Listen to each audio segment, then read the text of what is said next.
नमस्कार सबैजनालाई। मेरो नाम Rajat Ghimire, MBBS final year, college of medical sciences, Bharatpur चितवनबाट। सर्वप्रथम त म सबैलाई आफ्नो युट्युब च्यानलमा स्वागत गर्न चाहन्छु, जहाँ म स्वास्थ्य सामग्री, मोटिभेसनल भिडियोज र मेडिकल एक्सपिरियन्सहरूलाई गाइड गर्ने किसिमको भिडियो हाल्दछु। सो यदि तपाईँ यो च्यानलमा नयाँ हुनुहुन्छ भने प्लिज भिडियोलाई लाइक अनि च्यानललाई सब्सक्राइब गर्न नभुल्नुहोला। आज म जुन टपिकको बारेमा कुरा गर्न गइरहेको छु, यो टपिक एक निकै सेन्सिटिभ टपिक हो र स्टुडेन्ट्सहरू यो टपिकलाई लिएर निकै दुविधामा पर्ने गर्नुहुन्छ र गाइड गर्ने किसिमको भिडियोजहरू युट्युबमा त्यति धेरै छैन। सो मैले आफ्नो समयमा खोज्दा पनि पाएको थिइनँ। सो यो भिडियो बनाएर तपाईहरूलाई धेरैलाई हेल्प हुन्छ जस्तो लागेर मैले आज यो भिडियो बनाएको हो। र यो टपिक हो इयर लस गर्ने सम्बन्धमा हो। इयर लस गर्नु भनेको त्यति सानो कुरा चाहिँ होइन, किनभने with year loss there comes a lots of responsibilities, lots of pressures, lots of ups and downs. हो यही कुराहरूलाई कसरी ट्याकल गर्ने र आफ्नो प्रिपरेसनलाई कसरी अगाडि बढाउँदै जाने भन्ने विषयमा आज यो भिडियोमा म कुरा गर्न जानेवाला छु।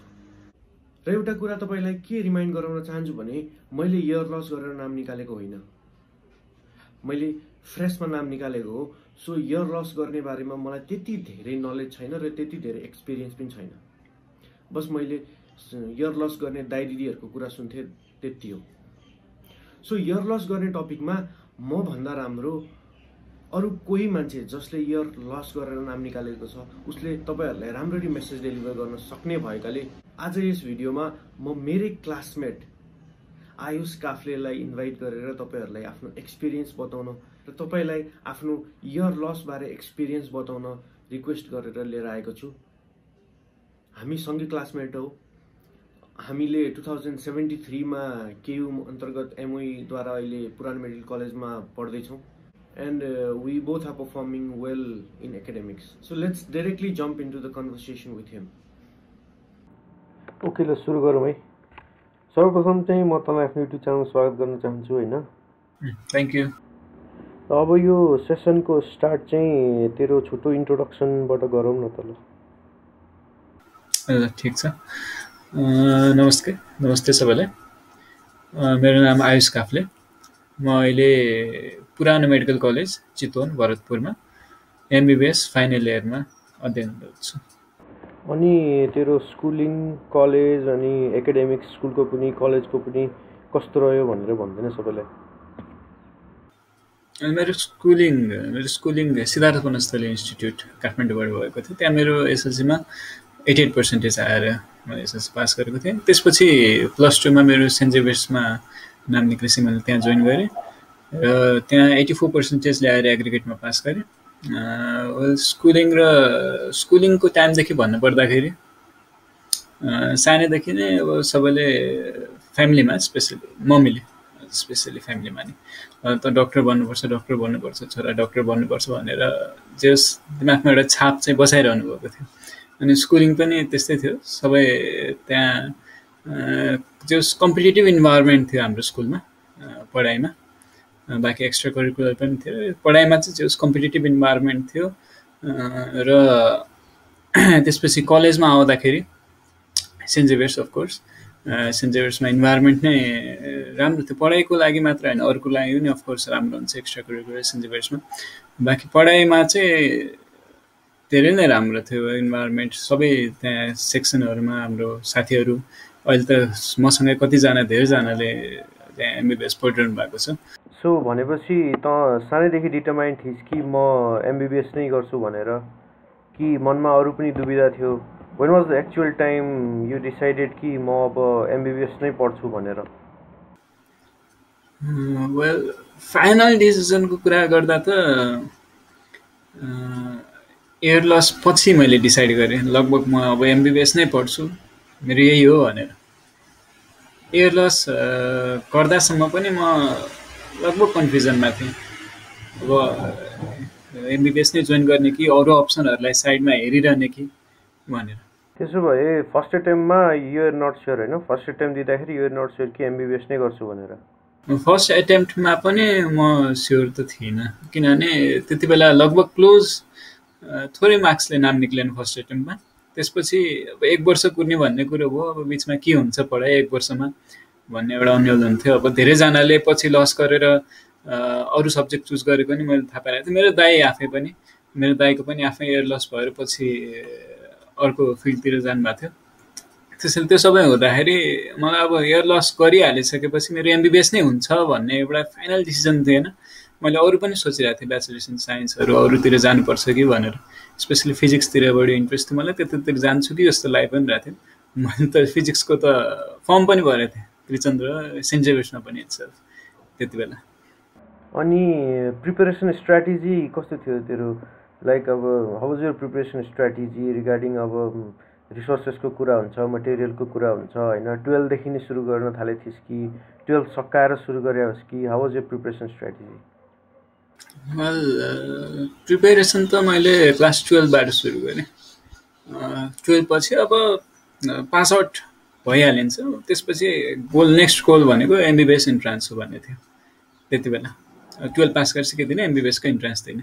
त्यो भन्दा मैले 12 गर्दाखेरि नै यसको प्रिपेरेसनतिर लागेँ, बुझेँ यताउता के छ यो प्रिपेरेसन क्लासेसहरू चलाउने इन्स्टिट्युटहरूको बारेमा पनि बुझेँ।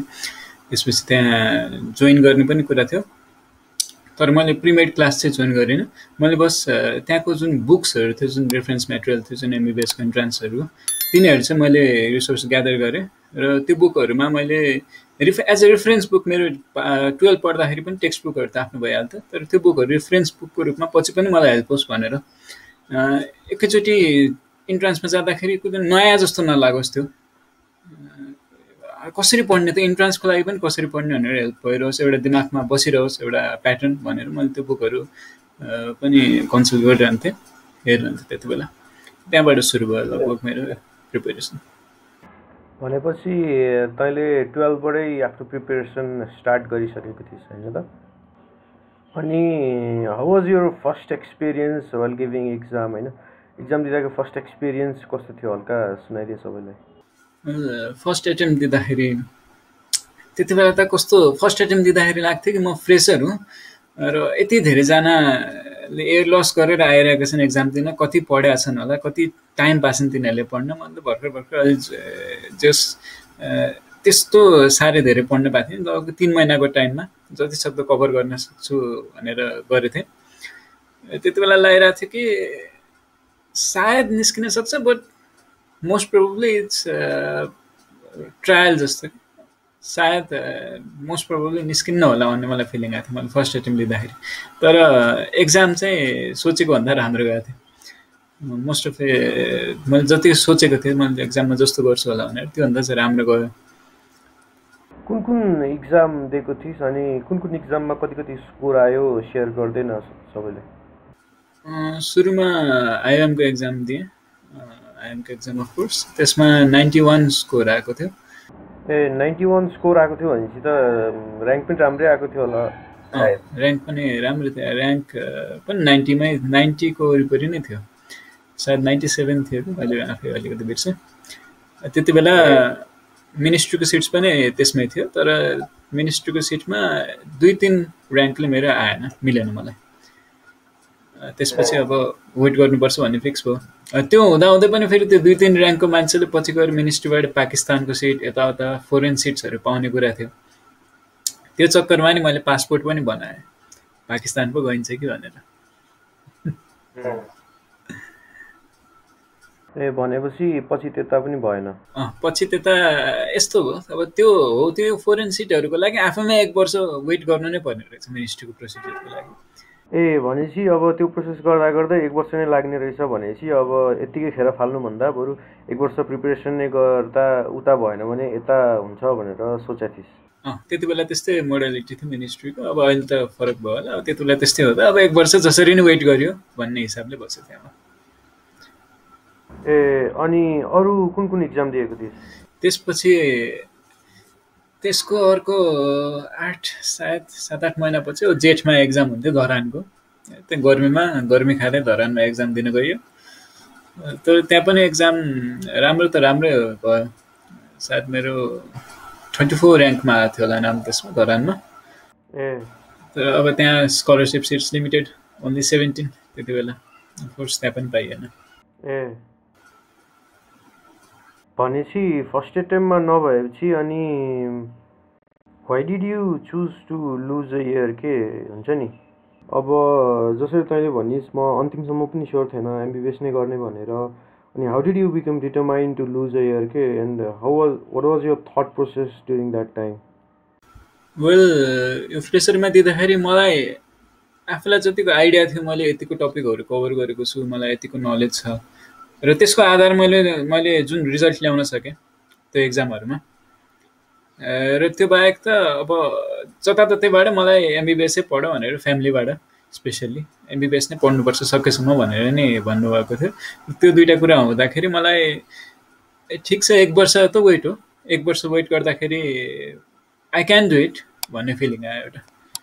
1 वर्षको टाइममा यदि मैले फुल्ली युटिलाइज गरेँ होइन, यो टाइममा अहिले मैले जति लेभलको पर्फर्मेन्स दिएको छु यो न त अफकोर्स राम्रो गर्न सक्छु होला, इट्स माई गेम भन्ने लाग्यो त्यति बेला।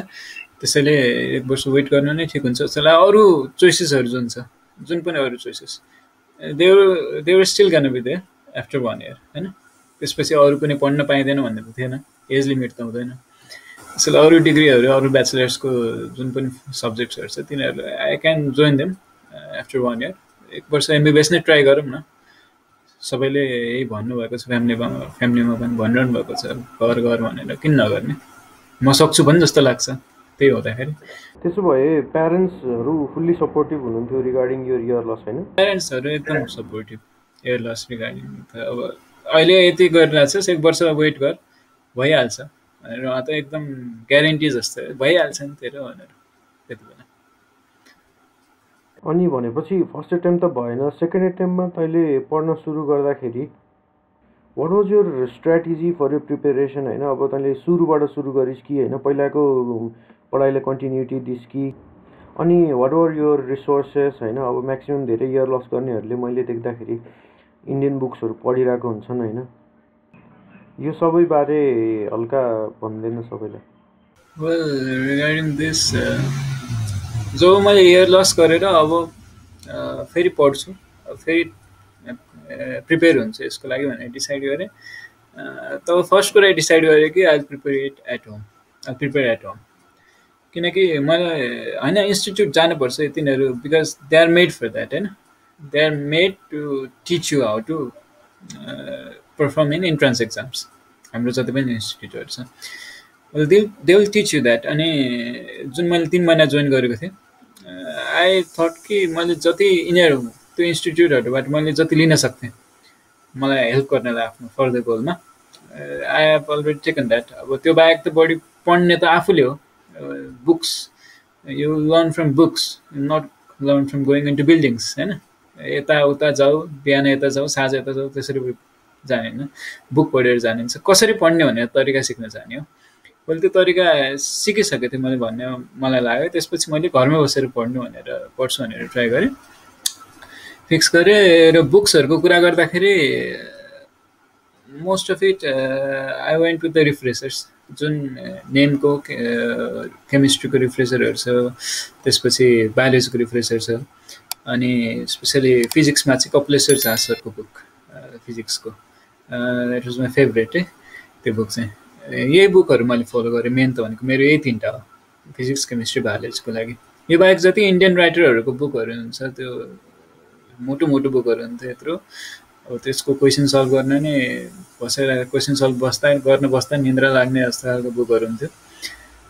त्यो बुकहरू मैले अलिअलि ट्राई त गरेँ, तर मलाई त्यसमा खासै अर्थ लागेन। त्यो जति पनि हाम्रो जति क्वेसन सोधिन्छ नि, अब ओल्ड क्वेसनहरू हेर न, जे ओल्ड क्वेसन्स अहिलेसम्म जे प्याटर्नमा सोध्दैछ त्यही त सोध्छ नि, त्यो बाहेक फरक त धेरै त नयाँ त सोध्दैन। त्यो ओल्ड क्वेसनहरूलाई कम्प्लिटली मिट गर्थ्यो त्यो रिफ्रेसर्सहरूले पुरै। भन्नुको मतलब त्यो हुँदै तिम्रो यो अरू हाइफाई बुक्सहरू यताउता इन्डियन बुक्सहरू तिनीहरू फलो गरिरहनु पर्ने जरुरी छैन। त्यतातिर दिमागलाई स्ट्रेस नदिनु, किनभने जति रिफ्रेसर्सहरू छ तिनीहरू अहिलेसम्म बनाएको यति वर्ष भइसक्यो, तिनीहरू यसकै लागि बनाएको र तिनीहरू सफिसियन्ट छन्। मैले त त्यही नै फलो गरेँ। भनेपछि अनि अर्को क्वेसन के हो भन्दाखेरि यो 1 वर्ष जुन समय थियो इयर लस गर्दाखेरि त्यो बेलामा what was your thought process like हुन्छ नि any negative thoughts any distractions any ups and downs होइन किनभने 1 वर्ष भनेको लामो समय हो होइन अनि घर बसेर यत्तिकै पढिराख्दाखेरि नेगेटिभ थट्सहरू आउनु त स्वाभाविक हो लाइक अब सेकेन्ड एटेम्पमा पनि मेरो भएन भने के हुन्छ होला यस्तो थट्सहरू आउँथ्यो कि आउँथेन अनि आयो भने यसलाई कसरी ट्याकल गर्थिस् वेल त्यहाँ घरमा बस्दाखेरि त अब दिनदिनै डे इन डे आउट पढिरहनु पनि धेरै गाह्रो हो त्यो त अफकोर्स सकिँदैन विल निड ब्रेक्स त्यो ब्रेकमा मैले एक्स्ट्रा करिकुलर केही एक्टिभिटीहरू आफूलाई फ्रेस राखिराख्नलाई त्यो पनि इन्भल्भ भयो तिनीहरूमा र त्यो बाहेक यो अन्यल पनि थियो अब सेकेन्ड एटेम्पको लागि त अब 1 वर्ष इयर लस गर्छु भनेर कुर्यो अब त्यसमा निक्लेन भने के हुन्छ भन्दाखेरि त्यति बेला त्यसैले मैले त्यति बेला सोचमा आयो कि यो बाहेक मेरो अरू केसमा रुचि छ त what do have an interest in यो पढाइ बाहेक अरू पढाइ भने त्यो हुँदाहुँदै अब अरू पढाइ ब्याचलर्स इन साइन्सतिर सायद यो भएन भने त्यो हुन्छु त्यो गर्छु म भन्ने खालको एउटा फिक्स थियो मलाई भित्र यदि यो भइहालेन भने केही कारणले त्यसको लागि फुल आफ्नो 100% दिने तर if it doesn't happen if मेरो नाम निक्लिएन भने आई हेभ एन अप्सन त्यो अप्सनमा म चुज गर्न सक्छु त्यो चाहिँ एउटा राखिरहनु चाहिँ राम्रो हुँदो रहेछ किनभने यु फिल सेफ के त्यो भइसकेपछि ल यो गर्ने आफ्नो बेस्ट दिने 100% दिने आफ्नो यो भइहालेन भने पनि there is a safety net कहीँ न कहीँ त पहिलेदेखि प्रिपेयर भइराख्नु नि म यो गर्न सक्छु भनेर त्यो गर्दाखेरि मलाई अलि सजिलो भयो अनि what strategy you think should a student have while losing a year कोही अब इयर लस गर्न चाहँदैछ भने कस्तो स्ट्राटेजी फलो गर्नुपर्छ उसले तेरो विचारमा वेल यदि इयर लस गर्दैछौ भने दिनदिनै गएर दिनदिनै हरेक दिन पढ्छु म हरेक दिन रिभाइज गरेर म 3-4 चोटि भ्याउँछु भनेर बस्ने हो भने पनि त्यो गर्न सक्दा त राम्रो तर त्यो कन्टिन्युअसली मोनोटोनसली पढिरहन त अफकोर्स सकिँदैन हेर 1 वर्ष इट्स नट पोसिबल त्यो हुँदाखेरि त तिम्रो दिमाग स्ट्रेन भएर बर्नआउट हुन्छ पुरै त्यो झन् तिमीले गर्न खोजेको झन् उल्टो भइदिन्छ फर्स्ट इयरमा 91 आएको थियो होला फर्स्ट एटेम्पमा तिम्रो 81 आइदियो होला सेकेन्ड एटेम्पमा त्यस्तै गरिराख्यो भने त्यसैले यदि तिमी इयर लस गर्न फिक्स गरिरहेछौ भने तिम्रो पढाइलाई ब्यालेन्समा लगेर लाइफमा अरू एक्टिभिटिजहरू पनि कन्टिन्यू गर बी प्रोग्रेसिभ के किनभने तिमीलाई अब लाग्छ कि म इयर लस गरेर यत्तिकै बसेछु थला परेर बसेछु घरमा इयर लस गरेर साथीहरू जोइन गर्यो यो यता जोइन गर्यो उता जोइन गर्यो फर्स्ट इयर ब्याचलर्स कम्प्लिट गर्यो दे आर प्रोग्रेसिभ तिमी प्रोग्रेसिभ छैन जस्तो फिल आउँछ सो डु समथिङ एक्स्ट्रा पढाइमा त अब तिमीले इयर लस गरेर एमबिबिएस जोइन गर्ने त्यो त ठुलो गोल लिइसक्यो डु समथिङ एक्स्ट्रा केही नयाँ सिक केही एक्स्ट्रा गर लाइफमा केही स्किल लिऊ केही स्किल सिक्न जाऊ कतै यो हप्तामा कति दिन लाग्छ 1 दिन 2 दिन बाँकी दिन पढ न आनन्दले पढ तिमी 1 वर्षभरिमा 52 हप्तामा हरेक हप्ता तिमीले सधैँ पढिरहनु पर्छ भन्ने पनि छैन you can take some time off अनि डु समथिङ एक्स्ट्रा ताकि तिमी आफ्नो एउटा प्रोग्रेस भइरहेको छु म कुनै हिसाबमा भन्ने फिल भइरहोस् त्यो नहुँदाखेरि धेरै गाह्रो हुनसक्छ पछि बाँकी त अब यस्तो इयर लस गरिरहेको साथीहरू हुन्छ नि will have our friend circle तिनीहरूसँग बस तिनीहरूसँग कहिले काहीँ त घुम्न जाऊ कहिले के गर्न जाऊ you can do all of that र एउटा इम्पोर्टेन्ट कुरा चाहिँ जुन विकली एक्जाम्सहरू हुन्छ मक टेस्टहरू तिनीहरू चाहिँ हरेक दिनुपर्छ है घरमै बसेर पढिरहेछौ भने अफकोर्स अब इन्स्टिट्युट नै गइरहेछ भने त हरेक दिन गइरहेछौ तिमी हप्तामा एक्जाम दिन गइहाल्छ घरमै बसेर पढिरहेछौ भने पनि त्यो मक टेस्ट चाहिँ तिनीहरू चाहिँ अवश्य जानुपर्छ इट्स भेरी हेल्पफुल किनभने अब आफूलाई पनि थाहा हुन्छ नि त होइन म कुन लेभलमा पुगेको छु भनेर होइन रफ आइडिया हुन्छ अब 1 साल अगाडि प्रिपेयर गर्दा अब कस्तो थियो आफ्नो स्कोर अब 1 साल पछि प्रिपेयर गरिसकेपछि स्कोर कति आइरहेको छ होइन यो बढ्यो भने पो गेन भयो भन्ने हुन्छ त अब बढ्दै बढेन भने त केही अर्थै छैन होइन अनि अब फाइनली तेरो सेकेन्ड एटेम्पमा केयुमा सेलेक्सन भएको थियो होइन अनि हाउ वाज द फिलिङ के लाइक सेलेक्ट हुँदाखेरि फिलिङ कस्तो थियो वेल सेलेक्ट हुँदाखेरि मलाई त सुरुमा त्यो रिजल्ट हेर्दाखेरि होइन एकछिन अचम्म लाग्यो कि मेरो नाम माथि नै छ भनेर किनभने योभन्दा अगाडि 3टा रिजल्ट हेरिसकेको थिएँ एउटा आइएमको सुरुको त्यसपछि धरानको त्यसपछि फेरि आइएमको 3टैमा माथिबाट तल जाँदै जान्थ्यो अलि पछि गएर बल्ल नाम आउँथ्यो ह्यात तरिका भन्ने हुन्थ्यो सुरुमा ट्याक्क त्यो 20 को लाइनमा थियो सायद 28 अनि त्यति बेला त्यहाँ हुँदाखेरि त निक्लियो नै त भन्ने खालको एउटा फिलिङ आयो, निक्लिएछ भने फिक्स भयो। तर त्यो हुँदाखेरि पनि एउटा अर्को टेन्सन, केयुमा फेरि +2 को मार्क्स पनि जोड्ने रहेछ, मिनिस्ट्रीले त्यो हटाएर निकाल्ने, त्यो पनि निक्लिने हो कि नै, ऱ्याङ्क घट्ने हो कि नै, +2 मा फेरि ठिकै मार्क्स आयो भने पनि टेन्सन।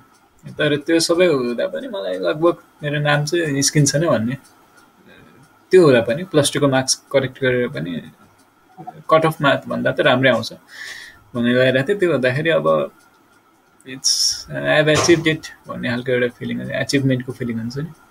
इट वाज प्रोडक्टिभ कि जे मैले गरेँ 1 वर्षमा, I have something to show for it भन्ने खालको एउटा फिलिङ।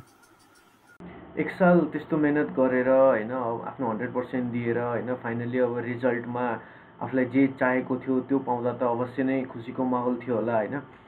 अन्तमा finally what message would you like to give to the students who are losing a year होइन, anything to add?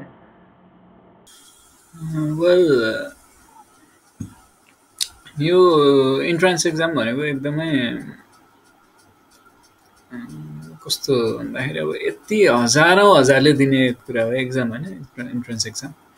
And of course यसमा एकचोटिमै नाम निक्लेन भने यु आर नट केपेबल भन्ने कुरा होइन, यु आर केपेबल। यही हो कि त्यो एक्जाममा त्यति बेला त्यो एक्जाममा तिम्रो केही मार्क्स पुगेन, there is always gonna be a next exam होइन, अर्को वर्ष भइहाल्छ। अब अहिले त कमन एक्जाम हुन्छ, हरेक वर्ष हुन्छ सायद, अर्को वर्ष एक्जाम भइहाल्छ। एन्ड इफ यु फिल कि होइन मैले पढेको छु, मलाई आउँछ, मैले यो एक्जाममा सायद केही पोइन्टहरू मिस गरेँ, कुनै क्वेसनहरू एक्जामको मोमेन्टमा त्यो 1-2 घन्टाको मोमेन्टमा जे गर्छु त्यसले त डिसाइड गर्ने हो नि, त्यो बाहेक अरू कुरो होइन। त्यो मोमेन्टमा केही कारणले मेरो यो भएन भन्ने खालको फिल भयो, अथवा त्यो बाहेक मैले अहिले पढ्न सकिनँ राम्ररी किनभने मैले टाइम पाइनँ, बिकज 12बाट भर्खर निस्केपछि एक्जाम दिइहाल्दाखेरि 2-3 महिनामा एक्जाम दिइहाल्दा मलाई टाइम नपाउने समस्या पनि हुन्छ। I can improve on this भन्ने फिलिङ हुँदै एयर लस नगर्नु, अरू कोही जोइन गरिहाल्नु अथवा पेइङमा पढिहाल्नु नेसेसरी छैन।